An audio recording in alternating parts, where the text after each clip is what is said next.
नमस्कार, मी पूजा तुमचं खूप सारं स्वागत करते आजच्या व्हिडिओमध्ये. माझ्या व्हिडिओमध्ये काहीतरी तुम्हाला शिकण्यासारखं असतं किंवा होम टिप्स असतात किंवा स्किन केअर काहीतरी रुटीन असतं किंवा घरगुती काहीतरी फेशियल क्लीनअप वगैरे असतं. भरपूर गोष्टी अशा असतात की ज्या एका गृहिणीला उपयुक्त ठरू शकतात, हेल्पफुल होऊ शकतात, अशा व्हिडिओ मी घेऊन येत असते. तर आजचा व्हिडिओही तसा आहे की आपण भरपूर गोष्टींची साठवण करून ठेवतो, मग त्या गोष्टींचा गोंधळ होतो व पसारा खूप सारा होतो. सगळ्यात पहिले मी बोलेल, आपण किराणा सामान भरतो तेव्हा आपण काय करतो, म्हणजे बल्कमध्ये आणतो. पण बल्कमध्ये आणणंही चांगलंच आहे, पण काही वेळेस आपण गावी जातो किंवा काही गोष्टी उपयोगाच्या नसतात, मग त्या तशाच खराब होतात, त्यांची एक्सपायरी डेटसुद्धा येते व परत आपण यूज करू शकत नाही. काही गोष्टी अशाच पडून खराब होतात. त्याच्यामुळे कधीही काही सामान आणताना कमीत कमी 1-1.5 महिन्याचं सामान आणायचं, त्याच्यापेक्षा जास्त आणून ठेवून त्याचा खूप सारा साठा करून ठेवायचं नाही. जर तुमची जॉईंट फॅमिली आहे किंवा भरपूर सदस्य आहे तुमच्या घरात, तर तेव्हा ह्या गोष्टी तुम्ही एकत्र म्हणजे जास्त आणल्या तरी चालेल, कारण त्याच्यातले 1-2 बाहेर गेले फिरायला तरी बाकीचे तरी घरी असतील तेही ते उपयोग करू शकतील त्या गोष्टींचं. त्याच्यानंतर म्हणेल मी, किराणा झाला, त्याच्यानंतर म्हणेल की कपडे. कपडे आपण घेताना खूप सारे कपडे घेतो. ते वापरण्याचेच नाही तर ब्लँकेट, टॉवेल अशाही गोष्टी आपण डबल डबल घेत असतो किंवा आपले शूज असतात, शूज, सँडल वगैरे. तर काही सँडल्स किंवा शूज असे असतात 3-4 ठीक आहे. याच्या व्यतिरिक्त आपण प्रत्येक ड्रेसवर किंवा प्रत्येक याच्या साडीवर वेगवेगळे जर काहीतरी घेत असतो सँडल वगैरे, तर ते ठराविकच याच्यावर ड्रेसेसवर किंवा याच्यावर चालणारे काही आपण घेतो. मग ते ठराविकच साड्या आपण जेव्हा घालतो, तर ती साडी परत घालताना किंवा ती सँडल परत घालण्याचा टाईम येईपर्यंत कदाचित ती पडून पडून सँडल खराब झालेली असते. आपण शॉपमध्ये जसं त्यांचं मॅनेजमेंट ठेवलं जातं तसं आपण घरी ठेवू शकत नाही. मग त्या गोष्टी अशाच खराब होतात. त्याच्यामुळे शक्यतो ह्या गोष्टी बल्कमध्ये आणणं किंवा भरपूर साठा करून ठेवणं ही खूप हे आहे, चांगलं नाही आहे. कारण कसं तरी आपला पैसाही वेस्ट होतो व अशा गोष्टी आपण आणल्या जातात की त्या हे होतात. तर कधीही किराणा माल भरताना तर किराणाची यादी आपल्यामध्ये आपल्या घरी तयार असावी. दुसरी गोष्ट म्हणजे जेव्हा आपण हे करतो, साड्या वगैरे कपड्यांची खरेदी करतो, तर 10 वेळा विचार करायचा की ही गोष्ट किंवा ही साडी.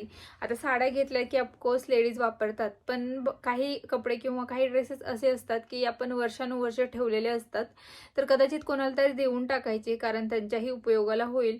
ते वापरण्यात आले काही कपडे किंवा साड्या किंवा हे काहीतरी आपण ज्वेलरी वगैरे, तर ते टिकून राहतात, चांगले राहतात, त्यांचे मेंटेनन्स चांगलं राहतं व आपण जेव्हा वापरत नाही तसेच टाकून पडलेले कितीक वर्षाने ते हे असतात, ते तसेच खराब होतात. त्याच्यानंतर मी म्हणेल ब्लँकेट वगैरे. तर ब्लँकेट आपल्या घरात जर 2च माणसं आहोत आपण, ऑफकोर्स जर मोठी फॅमिली असेल तर भरपूर कपडे वगैरे असतात, पण जर 2च जण आहे आपण, नवरा बायको आणि मुलं, तर दोघंच असल्यामुळे किती कपडे लागणार आहे? 4 ब्लँकेटच्या वर कधीही ब्लँकेट ठेवू नये. कदाचित 4 पण नाही, 2 खूप होतात. पण कदाचित जरी कोणीतरी आलं तर आपल्याकडे म्हणजे एक्स्ट्रा असायला हवं, हे आपली याच्यामध्ये असतं, माइंडमध्ये चाललेलं असतं की आपल्याकडे एक्स्ट्रा कपडे असावे. तर 4 ब्लँकेट खूप झाले आणि एखाद्या वेळेस हे पडलंच तर आपल्याकडे असतात काहीतरी ब्लँकेट दुसरेही असतात. काहीतरी एक्स्ट्राचं आपल्या घरात असतंच. भरपूर साठवून करून त्या गोष्टी ठेवून ठेवून मग नवरात्रमध्येही ते सगळा पसारा. त्याच्यानंतर भांडे घेताना किंवा आपण आता मी खूप गोष्टी आता शिकले, कारण मी बांधून ठेवायला लागले आता. भरपूर जे भांडे होते ना, ते आता वर असले की जेवढे भांडे असतात तेवढे भांडे जास्त निघतात. असं आपण दाखवण्यासाठी ठेवत असतो की हां, माझ्याकडे किती भांडे आहे, आपण देखू. पण त्या भांड्यांचं वेळेवर हे होत नाही, आपल्याकडून धुणं होत नाही, त्याच्यावर धूळ साचते आणि आपल्या धावपळीच्या दगदगीच्या जीवनात भरपूर गोष्टी आपण दुसऱ्याही असतात. त्याच्यामुळे ते सगळं आवरायला, पसारा आवरायला आपल्याकडे टाईम नसतो. तर माझ्याकडे मी केक बनवते, ब्लाऊज शिवते, परत व्हिडिओ बनवते, 2 मुलं आहेत मला आणि पिको फॉल वगैरे अशा काही गोष्टी असतात. त्याच्यामुळे भरपूर माझी धावपळ होत असते. मी आता शक्यतो जे भांडे आहे उपयोगाला दररोजच्या वापरात येतात तेच भांडे वर ठेवलेले आहे. बाकीचे भांडे मी पॅक करून ठेवलेत, कारण त्यांचा उपयोग होत नाही आणि ते लहान मुलं असले तुमच्या घरात ते खाली पाडणार आणि ते मग खूप सारा पसारा बघून आपण आपली चिडचिड होते. आपला जो हे असतो, वेळ असतो, स्वतःला देऊ शकत नाही. ते पसारा आवरण्यातच आपला दिवस जातो. त्याच्यामुळे कोणीही काहीही म्हणू द्या, ते एक दिवस म्हणतील, परत परत कोण म्हणणार, आणि शक्यतो कोणी म्हणत नाही एकमेकांना, पण आपल्या माइंडमध्ये खूप चाललेलं असतं की कोणीतरी बघेल, माझ्याकडे भांडे नाही असं म्हणेल. तर नाही म्हणू द्या, कारण कसं आहे ना, शेवटी आपल्याला आपल्या गोष्टी मॅनेज करायला, किंवा आपल्या गोष्टी आहे, आपल्या विचार, आपला डिसिजन आपण घेतला पाहिजे. दुसऱ्यांनी घ्यायचं काहीच गरज नसते त्याच्यात. तर याही गोष्टी तुम्ही टाळल्या पाहिजे. त्याच्यानंतर येते की आपण काय करतो, मुलांची खेळणी. कारण मुलं किती वर्ष खेळतात. आता तुमच्याकडे जर तुम्हाला 2 बाळ असतील, मग मोठा मुलगा असेल तर त्याचा, किंवा मुलगी असेल तर त्यांचे जे खेळणे असतात तेच आपण तसे ठेवले तर ते लहान मुलालाही उपयोगात ठरतात.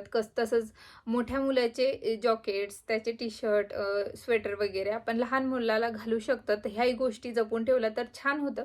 पण भरपूर आणून बल्कमध्ये ठेवू नका, कारण मुलं थोड्या थोड्या दिवसात त्यांची वाढ होत असते. तर लगेच कपडे त्यांना लहान होतात, किंवा शूज, सँडल त्यांच्या लगेच लहान व्हायला हे होतात. त्याच्यामुळे शक्यतो जास्त आणून ठेवायच्या नाही त्याही गोष्टी. त्याच्यानंतर असते की आपल्याला सवय असते की घरात पडदे, परत डिशवॉश, ह्या गोष्टी आपण भरपूर भरपूर आणून ठेवतो बल्कमध्ये. परत काय काय आणून ठेवतो ना, आपल्याला जर दिसलं चांगलं काहीतरी अट्रॅक्टिव्ह सजावटीच्या गोष्टी, तर सजावटीच्या गोष्टी आपल्या घरात ती जागा आहे का, कुठे आपण त्याला मॅनेज करू शकतो, किंवा आपण व्यवस्थित त्याला ठेवू शकतो का. काचेचं एखादं बाऊल आहे, ते आपल्या घरात व्यवस्थित राहील का, मुलं आहे तुमच्या घरात, ते व्यवस्थित दिसेल का, किंवा मुलं ठेवतील का, ह्याही गोष्टी मॅनेज करणं खूप हे आहे.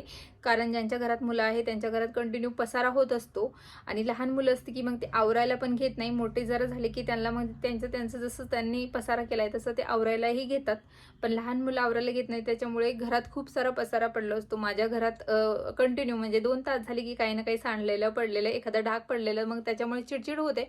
तर सतत जास्त गोष्टी नसल्या ना घरात, पसारा नसला की तेवढाच कमी होतो. त्याच्यामुळे आता तुम्हाला दिसत नसेल, माझ्या घरातही खूप साऱ्या वस्तू आहे ज्या मी ठेवलेल्या आहे व्यवस्थित, पण ते वेळेअभाव मुलं हे करतातच. आणि माझं हे काम आहे, ब्लाऊज वगैरे शिवते, त्याच्यामुळे त्यांच्या ते कात्रण वगैरे किंवा तुकडे पडलेले कपड्यांचे हेही इकडे तिकडे असतात. त्याच्यामुळे माझी म्हणजे ते हे होते चिडचिड. त्याच्यामुळे मी थोड्या म्हणजे जेवढे भांडे आहेत तेवढ्यामध्येच ॲडजस्ट करण्याचा आता प्रयत्न करते, जास्त पांगवत नाही. तर अशाही गोष्टी तुम्हीही केल्या पाहिजे तुमच्या घरात. कमी क्वांटिटी, कमी सामान, कमी काम आणि कमी लोड, हे. आणि आपण स्वतःसाठी मग टाईम देऊ शकतो. भरपूर गोष्टी आणून ठेवल्या की मग त्या साफ करण्यात आणि याच्यामध्ये खूप वेळ जातो. त्याच्यामुळे शक्यतो घरात पसारा कमीच ठेवायचा, कारण सिम्प्लिसिटी खूप गरजेची आहे. जेवढं सिंपल असेल तेवढं छान दिसतं, ते उठून दिसतं. जास्त आपण हे पण लाव, ते पण लाव, हे असं केलं की मग ते खूप सारा पसारा दिसतो, आणि समोरच्याला बघण्यात सुद्धा हे इंटरेस्ट वाटत नाही, वेगळंच वाटतं की काय पसारा करून ठेवलाय. त्याच्यामुळे शक्यतो तुम्ही हे करा, जेवढ्या कमी प्रमाणात काही गोष्टी घ्यायला, म्हणजे थोडंसं कंट्रोल करा हाताला, तर तुमचे पैसेही वाचतील आणि वेळही वाचेल, आणि तुम्ही स्वतःसाठीही काम म्हणजे हे वेळ काढू शकाल. आय होप तुम्हाला आजचा व्हिडिओ आवडला असेल, नक्की आवडला असेल. आवडला असेल तर लाईक करा, शेअर करा, तसंच माझ्या चॅनलला सबस्क्राईब केलं नसेल तर सबस्क्राईबही करा. परत भेटू आपण एका नवीन व्हिडिओमध्ये. तोपर्यंत धन्यवाद.